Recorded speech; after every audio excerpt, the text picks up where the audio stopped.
Tentang kamu, Terelie. Bab 1, Thompson and Co. Pukul 7.30, masih sangat pagi untuk jalanan di Belgrave Square, London. Tapi sepagi ini, taman kecil yang dipenuhi pepohonan besar dan dikelilingi oleh berbagai kantor kedutaan besar itu ramai. Turis lokal sudah memenuhi taman, membawa kamera keluaran terkini, riang sibuk berfoto, sendirian, bersama teman, atau dengan keluarga kecil sambil mendorong stroller bayi. Ini hari libur. Kedutaan dan perkantoran di sekitar Belgrave Square terkunci rapat. Tapi memang bukan itu tujuan mereka. Para turis yang bersemangat itu hendak menuju istana Buckingham, kediaman resmi Ratu Inggris. Radius beberapa kilometer dari istana, taman-taman kota mulai dari St. James Park, Kensington Garden, Belgrave Square, hingga Trafalgar Square telah dipenuhi turis. Mereka bergerak menuju titik yang sama sambil membawa bendera dan simbol-simbol kerajaan Inggris. Zaman, nama lengkapnya Zaman Zulkarnain, dan dia bukan turis. Baru saja keluar dari stasiun kereta bawah tanah Victoria. 800 meter sebelah tenggara Belgrave Square, bergegas berjalan di antara rombongan pelancong. Zaman merapatkan mantel tebalnya. Angin kencang yang menerbangkan dedaunan kering membuat anak muda usia 30 tahun yang berasal dari negara tropis itu menggigil. Dia tidak pernah terbiasa dengan iklim London, walaupun sudah menetap sejak menyelesaikan kuliah master hukum di Oxford University. Hello my friend. Rajendra Khan, pemilik kios makanan di dekat stasiun menyapa. Zaman melihat arloji di pergelangan tangan. Masih ada waktu beberapa menit. Memutuskan berhenti sejenak demi mencium aroma lezat daging panggang. Perutnya lapar. Dia belum sempat sarapan. Sejak kapan kamu tertarik menghadiri acara di istana? Rajendra basa-basi bertanya. Zaman menggeleng, menunjuk pakaian formal yang dikenakannya. Kalau begitu, kamu berangkat kerja. Ya. Zaman menjawab pendek, sambil memesan roti isi daging. Astaga, ini hari Sabtu my friend. Apakah pengacara seperti kalian tidak mengenal hari libur? Tangan Rajendra lincah menyiapkan pesanan. Zaman mengangkat bahu. Anda juga tidak pernah libur, Tuan Khan. Kios ini selalu buka. Rajendra Khan tertawa. Hahaha, itu berbeda my friend. Ini kios makanan, bukan pekerjaan kantor. Tapi aku tidak akan berdebat dengan pengacara. Aku pasti kalah. Sebagai informasi, ini hari yang penting. Turis akan memadati istana Buckingham peringatan Remembrance Day. Kios makanan ini akan terkena dampak ramainya acara ini. Tentu aku tidak akan menutupnya. Meski usia, perawakan dan penampilan berbeda sangat jauh, mereka berdua kenal baik, sesama warga pendatang. Mereka akrab dengan sendirinya sejak bertemu. Rajendra Khan bersama keluarga besarnya tiba di London 40 tahun silam dari India Utara, mengadu nasib ke Eropa saat negaranya panas dingin oleh pertikaian politik. Sementara, Zaman tiba di London sebagai mahasiswa dari Indonesia 6 tahun lalu. Sejak diterima magang di salah satu firma hukum yang memiliki kantor di Belgrave Square, Zaman sering berhenti di kios milik Rajendra. Persis keluar dari anak tangga stasiun Victoria, kios makanan ini terlihat mencolok. Tanda halal di atas gerai kios membuat Zaman tidak perlu bertanya dua kali, langsung menyukainya. Mereka berkenalan sebagai pembeli dan penjual. Percakapan singkat hanya 60-90 detik, tapi mereka nyaris setiap hari bertemu. Mereka mengenal satu sama lain dengan baik lewat rangkaian potongan-potongan percakapan pendek. Zaman menyerahkan selembar 10 pound sterling, sekaligus untuk membayar roti daging 2 hari lalu, Tuan Khan. Aku lupa membayarnya. Kemudian melambaikan tangan, dia harus kembali bergegas. Rajendra Khan mengangguk, sudah sibuk dengan pembeli berikutnya. Menggenggam bungkusan roti, Zaman meneruskan langkah menuju kantornya. 1-2 bus London yang terkenal itu, bus singkat warna merah, melintas di jalanan dipenuhi penumpang. Ini bukan pagi yang menyenangkan bagi Zaman, saat sebagian besar penduduk London bersiap menyambut acara peringatan pahlawan perang di Istana Buckingham, saat dia memutuskan bersantai sepanjang hari di apartemen, karena dia jelas bukan penduduk lokal. Tidak tertarik dengan acara kerajaan, telepon genggamnya mendadak berbunyi. Dia menyesal lupa menonaktifkan telepon. Tapi itu telepon yang sangat penting, dari Sir Thompson, partner senior firma hukum tempatnya bekerja. Sejak magang 2 tahun lalu, kemudian diangkat menjadi junior associate setahun terakhir, Zaman tidak pernah bicara langsung, apalagi di telepon partner. Dia hanya berurusan dengan senior lawyer, atau kalaupun ada pekerjaan dengan Sir Thompson, maka kontak dan sebagainya hanya melalui sekretaris. Pagi ini dia justru ditelepon langsung penguasa tunggal firma. Ia sedikit canggung mengangkat telepon. Sir Thompson tidak banyak bicara, hanya menyuruhnya segera datang ke kantor dalam 30 menit. Tanpa banyak protes, Zaman mengangguk, bergegas berganti baju, berlarian ke stasiun kereta bawah tanah terdekat dari apartemen. Kapsul kereta melewati 2 stasiun. Tiba di stasiun Victoria, ia menaiki anak tangga ke permukaan kota London, lantas berjalan kaki menuju Belgrave Square, melintasi lautan turis yang semakin ramai. Ini persis sama seperti 2 tahun lalu saat dia hendak wawancara magang. Petugas administrasi firma meneleponnya pagi-pagi sekali, bilang dia ditunggu di kantor dalam 30 menit. Segera? Zaman berseru tidak percaya. Waktu itu dia masih tinggal di kawasan kampus, jarak Belgrave Square dari Oxford 100 km lebih. Bagaimana mungkin dia bisa tiba di sana dalam waktu 30 menit? Belum lagi pukul 9, Zaman sudah terlanjur ada janji konsultasi dengan salah satu profesor pembimbing yang terkenal sulit di kampus. Thompson & Co. Profesor pembimbingnya berseru, memastikan tidak salah dengar. Zaman mengkerut. Dia cemas, itu pertanda dia tidak bisa membatalkan janji. Jika profesor keberatan, aku akan bilang tidak untuk interview ini. Ini bukan firma hukum yang menjadi targetku setelah lulus. Aku bahkan tidak mengenalnya. Zaman buru-buru menjelaskan posisinya. Keberatan. Apa kamu bilang, Zaman? Ini kabar brilian. Bergegas berangkat anak muda. Kita bisa kapanpun menyusun ulang jadwal konsultasi tugas akhir.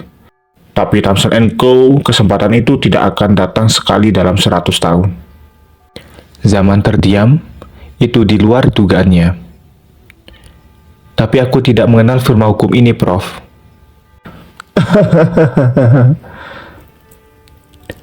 Tentu saja tidak.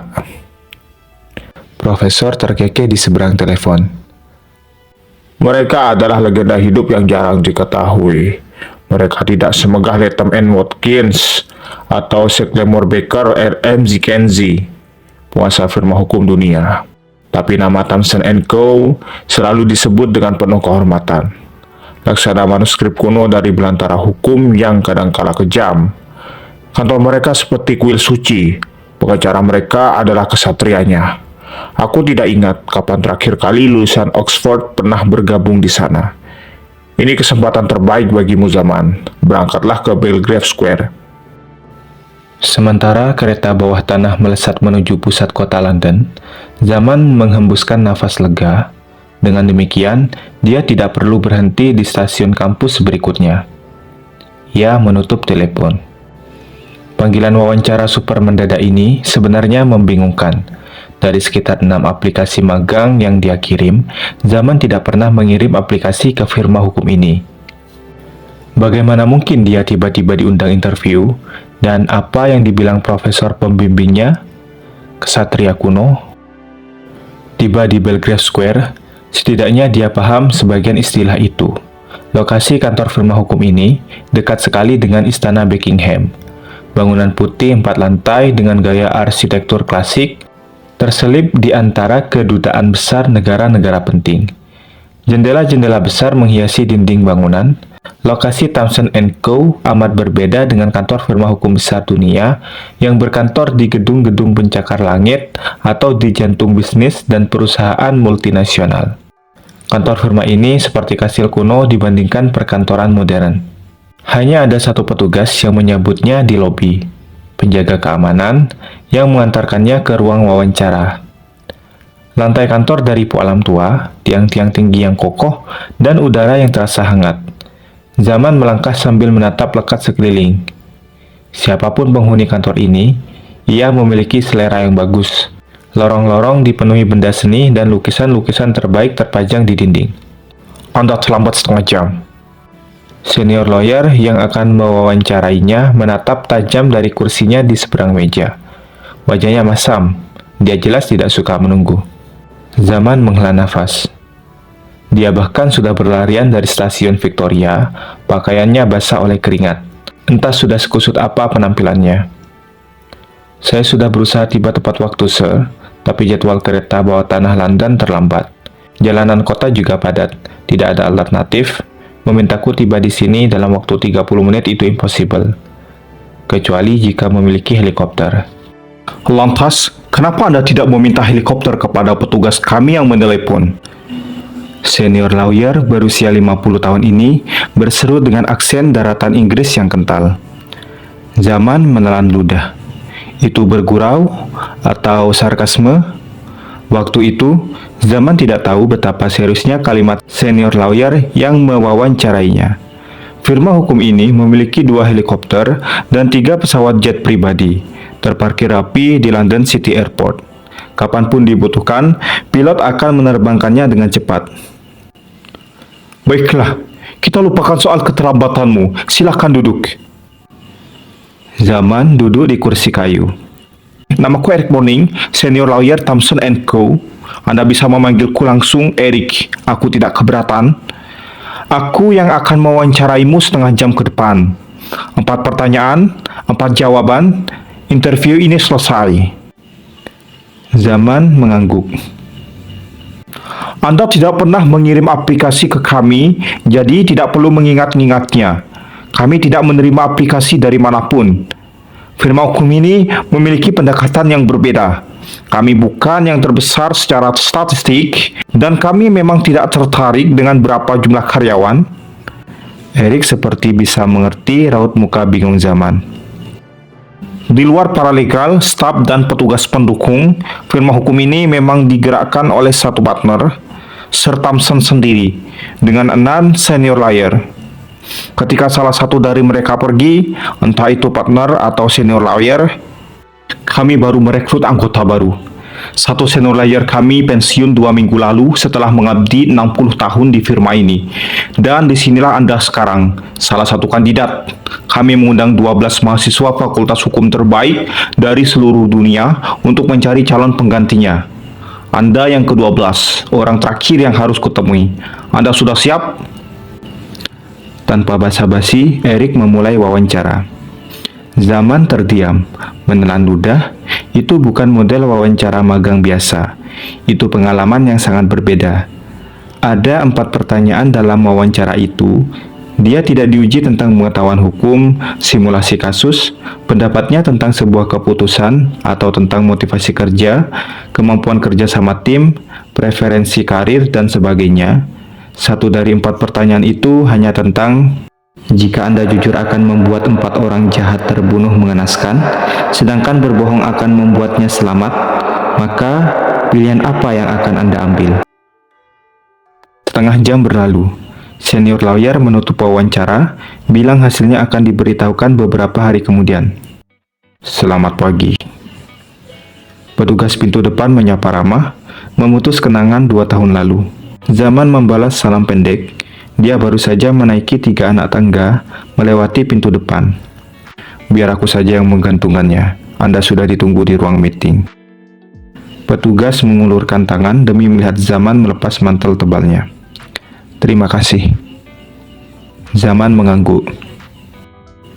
Masih memegang bungkusan roti isi daging, Zaman melangkah di lorong bangunan menuju ruang pertemuan dengan pintu terbuka. Dua orang telah menunggu di sana, sibuk membaca berkas di atas meja, sesekali berdiskusi serius. Perapian menyala, membuat ruangan terasa hangat. "Selamat pagi, Sir Thompson." Zaman menyapa lebih dulu. Orang yang dipanggil Sir mengangkat kepalanya dari kertas di atas meja. Usianya sekitar 75 tahun, rambutnya memutih, tapi gurat wajahnya berwibawa, aksen suaranya berat dan fisiknya masih kokoh. "Ah, akhirnya kamu tiba, sempurna tepat waktu." Dia tidak pernah terlambat lagi sejak wawancara 2 tahun lalu. Eric yang dulu mewawancarai Zaman, duduk di sebelah Sir Thompson seraya tertawa kecil. "Silakan duduk, Zaman. Tolong pintunya tutup lebih dulu." Zaman menutup pintu, kemudian menarik kursi yang terbuat dari kayu jati, duduk. Sedikit kikuk, dia tidak tahu di mana baiknya meletakkan bungkusan roti isi daging. "Kita belum pernah bicara langsung, bukan?" Sir Thompson bertanya. Zaman mengangguk. Dia hanya beberapa kali berada satu ruangan dengan Sir Thompson, atau satu acara, atau saling menyapa pendek saat bertemu di lorong kantor, tidak lebih dari itu. "Sudah berapa lama kamu menjadi asosiat di firma ini?" Sir Thompson bertanya lagi. Tepatnya hanya basa-basi membuka percakapan. Dia jelas tahu persis, hanya ada 6 lawyer senior di kantor, satunya telah pensiun, dan 1 associate. Ini bukan jumlah yang terlalu banyak untuk diingat. 1 tahun. Well, 1 tahun. Itu waktu yang sangat singkat. Aku dulu butuh 6 tahun agar ayahku mempercayaiku, menjadi satu di antara 6 lawyer. Sir Thompson mengangguk takzim. "Tapi, Eric memuji tinggi hasil pekerjaanmu, termasuk prestasi setahun sebelumnya di masa magang. Aku tidak tahu apakah ini akan menjadi keputusan yang baik, tapi sepertinya tidak ada pilihan lain. Kita sedang dalam situasi khusus, nak. Firma hukum ini membutuhkan keahlian lawyer terbaiknya." Zaman mendengarkan seksama setiap kata. Dia tidak akan dipanggil pagi buta hari Sabtu ke kantor jika ini tidak mendesak, dan Sir Thompson tidak akan bicara langsung padanya jika ini tidak penting. 2 hal ini cukup untuk menggenapi kriteria situasi khusus. Apa yang sedang terjadi? Kamu sudah bisa menebaknya. Kabar duka. Sir Thompson melanjutkan penjelasan, langsung ke poin percakapan. Salah satu klien besar firma hukum telah meninggal 6 jam lalu di Paris. Sejujurnya aku baru tahu betapa besarnya klien ini. Eric menerima informasi itu 90 menit lalu, memeriksa 1-2 hal, menemukan fakta yang mencengangkan, lantas bergegas memberitahuku. Sesuai prosedur firma, pertemuan ini harus segera dilakukan, karena kita akan menangani warisan klien tersebut, melakukan settlement. Kamu bisa menebak berapa nilai warisannya? Zaman menggeleng. Dia tidak punya ide sama sekali. 200 juta pound sterling? Itu angka rata-rata nilai harta warisan klien firma hukum ini. Atau lebih besar karena Sir Thompson menyebutnya sebagai salah satu klien firma besar. 500 juta pound sterling mungkin? Dengan harga saham penutupan kemarin sore, nilainya 1 miliar pound sterling, Zulkarnain. Sir Thompson mengusap rambut putihnya. Zaman terdiam. Apakah dia tidak keliru mendengar? Kamu tidak salah mendengarnya, Zulkarnain. Klien ini mewariskan aset berbentuk kepemilikan saham senilai 1 miliar pound sterling. Dalam mata uang asal negaramu, itu setara 19 triliun rupiah, bukan? Dengan warisan sebesar itu, dia lebih kaya dibanding Ratu Inggris dan keluarganya. Namanya bisa masuk dalam 100 orang terkaya di kerajaan Inggris. Sir Thompson menghela nafas. Tapi selain nilai warisan yang luar biasa besar itu, kita punya masalah serius. Karena ini jenis penyelesaian harta warisan yang amat pelik sekaligus menarik. Sir Thompson meraih selembar kertas di atas meja kayu jati. Zaman menatap Sir Thompson menunggu. Kamu tahu tempat tinggal klien ini terakhir kali? Zaman kembali menggeleng. Salah satu properti paling mahal di Eropa, kastil mewah. Alamat surat menyurat terakhir kali klien tersebut adalah panti jompo di Paris. Juga telepon pemberitahuan yang diterima oleh Eric tadi pagi berasal dari alamat tersebut. Astaga, seorang petugas panti yang menelepon. Sir Thompson berseru, "Aku sudah menjadi pengacara spesialis penyelesaian warisan selama 50 tahun. Firma ini juga menangani ratusan orang kaya dunia. Ayahku menyelesaikan begitu banyak kasus menarik sejak tahun 1919. Satu dua dari kasus ini seolah tidak bisa dipecahkan. Tapi yang satu ini crazy. Seorang dengan harta senilai 1 miliar pound sterling menghabiskan masa tua di panti jompo. Kamu pernah menemukan kasus seperti ini, Eric?" "Seperti ku bilang, Sir Thompson, boleh jadi dia adalah orang kaya yang sangat eksentrik." Eric memberi pendapat. "Boleh jadi. Tapi, membaca profilnya, aku berani bertaruh dia lebih mirip seperti orang kebanyakan." Sir Thompson meraih kertas lain, membaca dari sana. "Seorang perempuan tua, berusia 70 tahun, dan belasan tahun terakhir tinggal di panti jompo. Pemegang paspor Inggris, serta izin menetap di Prancis. Aktif dalam kegiatan berkebun di panti jompo." Berkebun? Tidak ada eksentrik kaya yang berkebun, Eric. Itu pekerjaan penuh kesabaran. Atau kemungkinan lain, dia tidak tahu jika memiliki kekayaan sebesar itu, Sir. Kita juga baru tahu jika nilai warisannya sebesar itu setelah staf firma memeriksa nilai kapitalisasi perusahaan di pasar modal. Eric menambahkan hipotesis. Sir Thompson mengangguk lamat-lamat. "Itu kemungkinan yang paling masuk akal." Perapian bergemeletuk pelan, nyala api yang membakar kayu bakar membuat ruangan hangat. "Apakah dia memiliki ahli waris?" Zaman bertanya, kalimat pertamanya.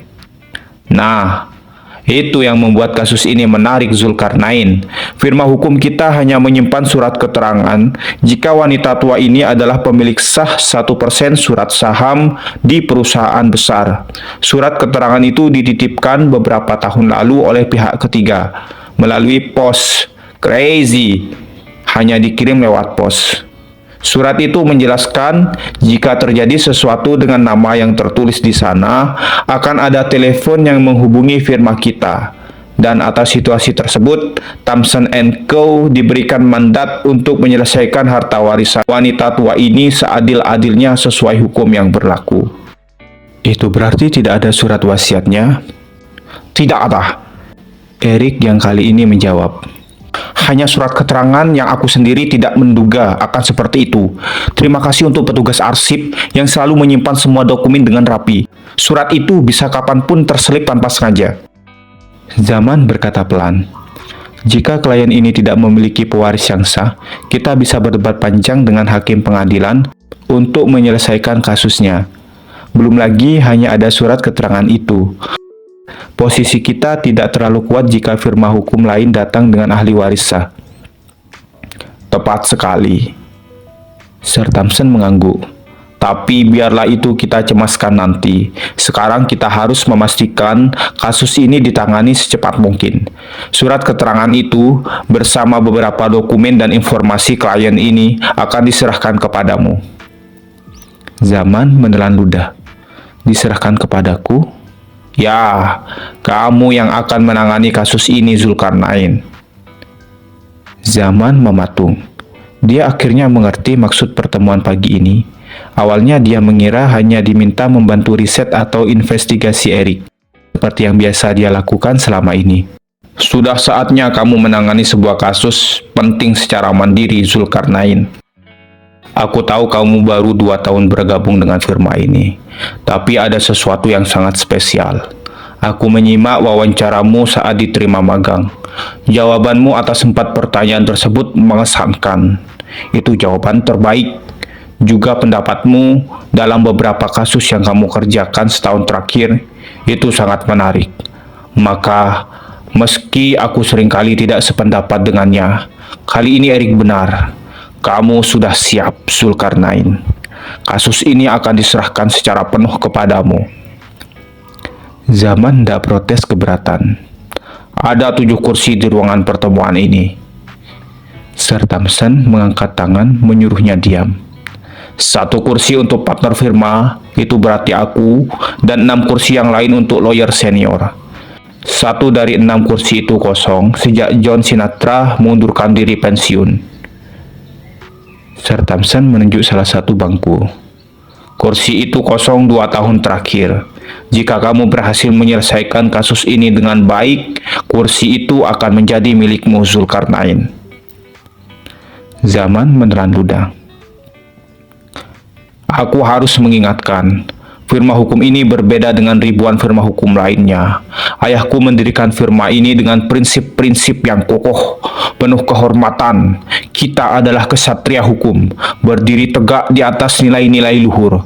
Kamu akan memastikan wanita tua yang malang itu mendapatkan penyelesaian warisan seadil mungkin menurut hukum. Dia akan beristirahat dengan tenang jika tahu harta warisannya telah diselesaikan dengan baik. Tidak berakhir di bona fisantia, atau lebih serius lagi, jatuh kepada penipu. Sir Thompson berdiri, juga diikuti Eric. Zaman ikut berdiri. Eric, aku tidak bisa berlama-lama. Aku harus terbang ke Florence. Cucuku ulang tahun hari ini. Dia memaksaku hadir di acaranya. Pastikan setiap ada kemajuan penting, aku mendapat kabar. Eric mengangguk. Sir Thompson sekarang menepuk-nepuk bahu Zaman. Selamat bertugas, Zulkarnain. Lantas melangkah meninggalkan ruang pertemuan, menyisakan Eric dan Zaman. Zaman menghela napas panjang.